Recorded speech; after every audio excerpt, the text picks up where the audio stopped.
What's up everyone, I'm here today to show you how to make a cosplay helmet using materials from Smooth On Incorporated. So check it out. We're going to begin today by securing our original resin model to a melamine board. And we're going to use some hot glue to do this. I'm going to work the hot glue onto the base of the helmet, and after applying the glue, I'm going to press it down onto the melamine board to secure it to the board. Next, we're going to take a small amount of sulfur-free clay, and we're going to work the clay onto the bottom edge of our model where it meets the board. And this is to prevent any liquid rubber from getting underneath the model as we make our mold. The clay that we use here is called Sculptex Soft. Today we'll be making a glove mold using Dragon Skin 10 Fast. This is part A, and this is part B. Dragon Skin 10 Fast is a fast-setting platinum cure silicone rubber. Now it's very important that before we start working this material, we want to thoroughly pre-mix the part A and the part B. So let's start with part A. We're going to take a clean mixing stick and we're going to scrape the sides and the bottom of the bucket as we go to ensure that we get a thorough pre-mix of part A. We're going to do the same thing for part B. Again, use a clean mixing stick, scrape the sides and the bottom of the bucket as you do this to ensure you get a thorough pre-mix. Now we're going to dispense part A of Dragon Skin 10 Fast into a clean container. We're going to do the same thing for Dragon Skin 10 Fast part B. The mix ratio for Dragon Skin 10 Fast is 1:1 by volume. Now since both part A and part B are translucent white, I'm going to color this material using Silk Pig, a silicone colorant. I'm going to add a little bit of green to the part B, and this will help me to visually see that I get a thorough mix of material when I mix them together. Now I'm going to combine part B with part A. Remember that once part A and part B touch, the pot life begins. Dragon Skin 10 has a pot life of about 8 minutes. You want to thoroughly mix the material and then dispense it into another clean mixing container and mix it again. Remember to scrape the sides and the bottom each time you do this. Using a short trimmed brush, I'm going to stipple the silicone onto the surface of my model. The short bristle length allows me to effectively stipple the silicone onto the surface, and this accomplishes two things. One, it compresses the air off the surface, thereby allowing you to minimize any bubble entrapment in the very first layer of your mold. And secondly, it'll ensure that you get a nice thin layer. So here's our completed first layer. Note that we built a flange around the base of the model. The thinness of this layer is going to capture all of the detail of our original. For our next layer of Dragon Skin 10 Fast, I'm going to take a little bit of Silk Pig Red and I'm going to color this layer with the red. Now it's always a good idea to color layers, especially when you're working with a translucent material, to know what areas you've already covered and what areas you need to cover. Now you want to apply this second layer when the first layer is still tacky to get the best possible bond. And I'm going to use a brush technique to apply this layer. Remember to cover the entire surface of your model, including the flange. Here now is the completed second layer.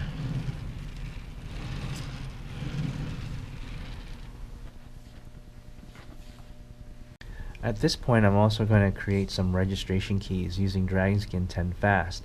I've colored it with Silk Pig Blue, and I'm going to pour it into these little 1-ounce containers to create small little registration keys for my mold rubber. I also have a metal strip that I'm going to pour silicone into to create long horizontal strips for registration. I'm going to allow this material to cure up and set it aside for use later in the process.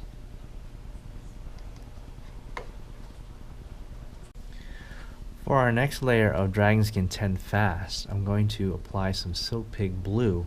Again, just a small amount in a part B colors the material very easily. For this layer, I'm also going to apply a thickening agent. This will allow me to thicken the silicone significantly so I can cover undercuts in my original model. I'm going to use a material called Thivex. Now, Thivex is a thickening agent for silicone. It only takes a few drops of material to significantly thicken the silicone.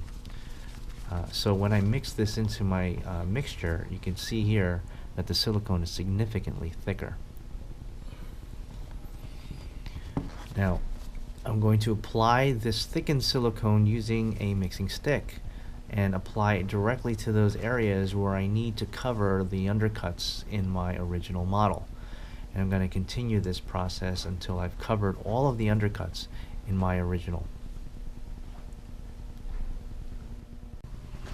Here now is our completed thickened layer of silicone. Notice that we've covered all of the undercuts in our original model.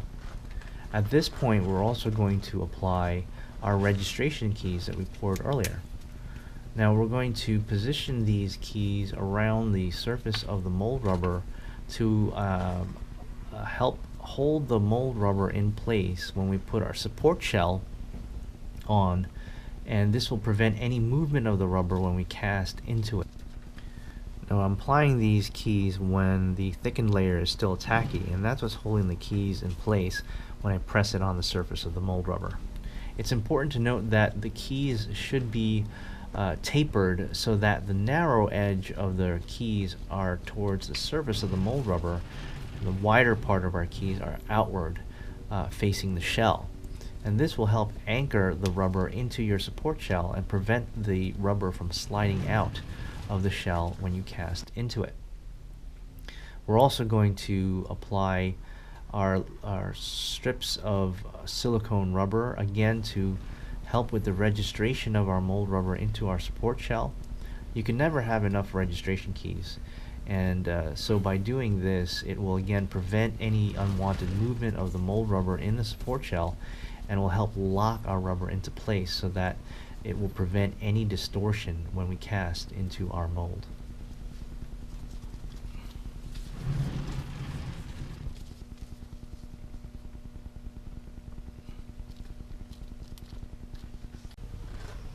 Okay, so now we have all our registration keys in place on our mold rubber, and we're ready to apply our final coat.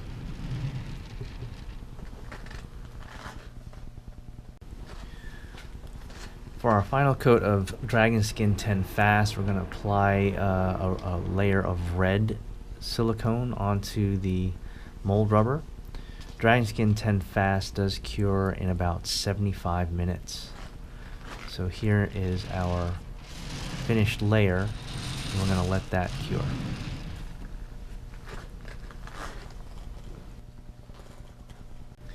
Once the mold rubber is cured up, it's time to trim the flange.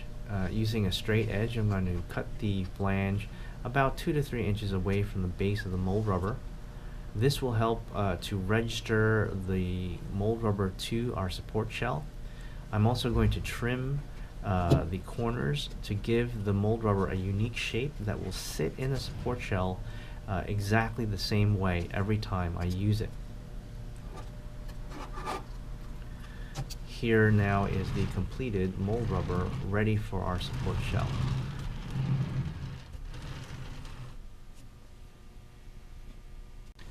Now what we're going to do is we're going to build a two-part support shell. The first step in building this is to mark off a parting line on the surface of our mold rubber using a black marker. This parting line will indicate the line that's going to serve as a guideline for me to build a temporary wall or clay shim, which will support the first half of my support shell as I build it. So now we're going to work with some water-based clay. The clay is going to be positioned along the parting line that we marked off on our mold rubber. We're going to work this clay up along that line to build a clay shim. The purpose of this clay shim is to basically support the first half of our support shell And to prevent the clay shim from collapsing as we build on it, we're going to apply some clay arms to the back side of the shim. This is what the completed clay shim should look like. Notice on the back side of the clay shim we've got some clay arms built into the back side for support, and this will make the clay shim strong enough for us to work with when we build the first half of our support shell.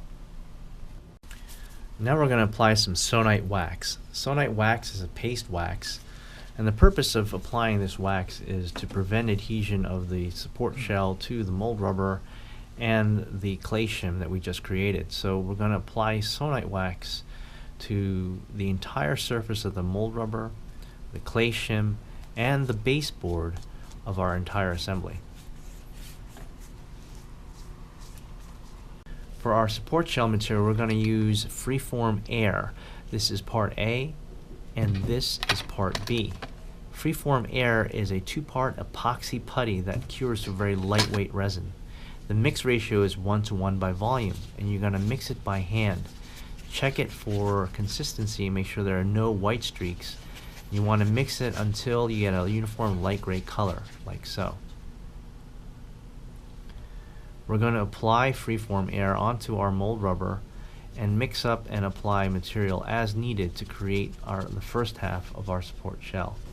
Freeform air can be smoothed by hand using a little bit of water, so I've applied a little bit of water to smooth out the surface texture of my support shell.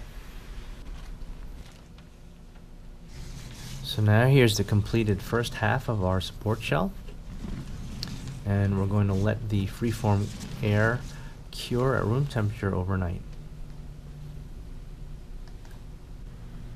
Once the first half of our shell is cured, it's time to remove the clay shim from our mold rubber,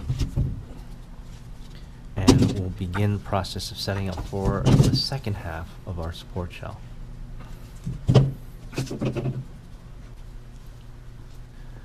Again, we're going to apply sonite wax to all surfaces, including the mold rubber and the baseboard, making sure that the sonite wax dries before we apply freeform air epoxy putty to build our second half of our support shell.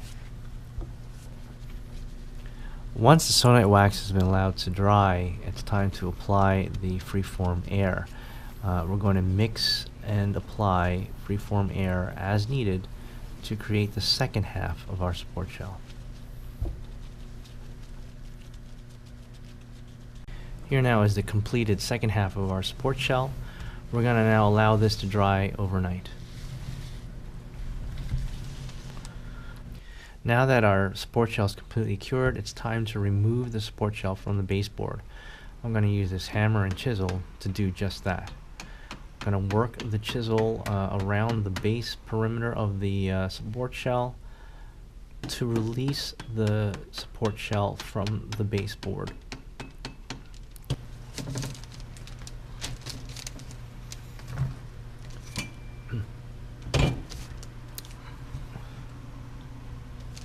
Now I'm going to take a smaller chisel and I'm going to work the chisel into the top part of the support shell to separate the two halves.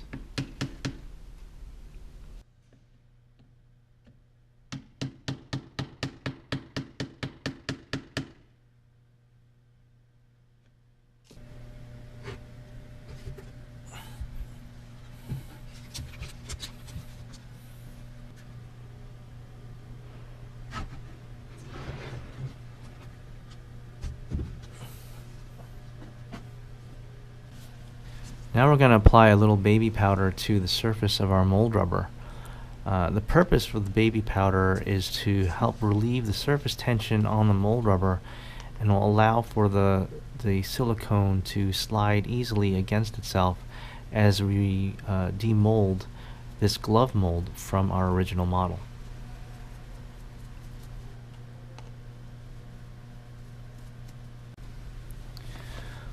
So now we've applied the baby powder, we're going to gently roll the glove mold up from the base of the model and invert the mold as we remove it. to demold our original model.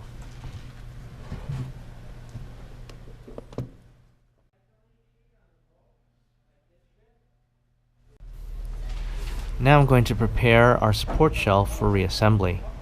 Now to do this, I'm going to first mark off points on the support shell where I'm going to pre-drill some holes along the flange of the support shell. This will enable me to use an anchoring system to secure both halves of my support shell when I'm ready to cast into it. Using a handheld drill, I'm going to drill out holes through the flange of my support shell. This will be where I will anchor the two halves of my support shell with some bolts to secure both halves together when I cast into it.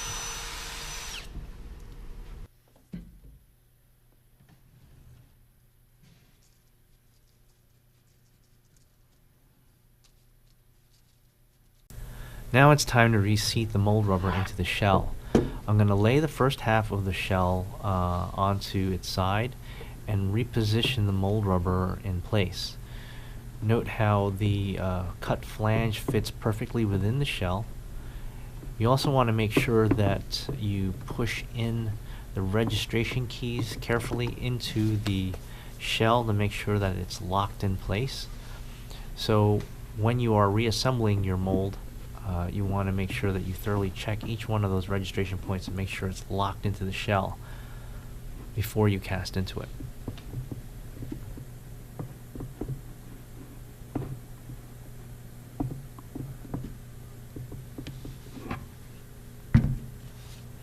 To anchor my shell, I'm going to use some wing nuts and bolts to secure both halves of my support shell together, and this will hold the entire assembly tight when I cast into my mold. And here is the assembly put together with the bolts in position.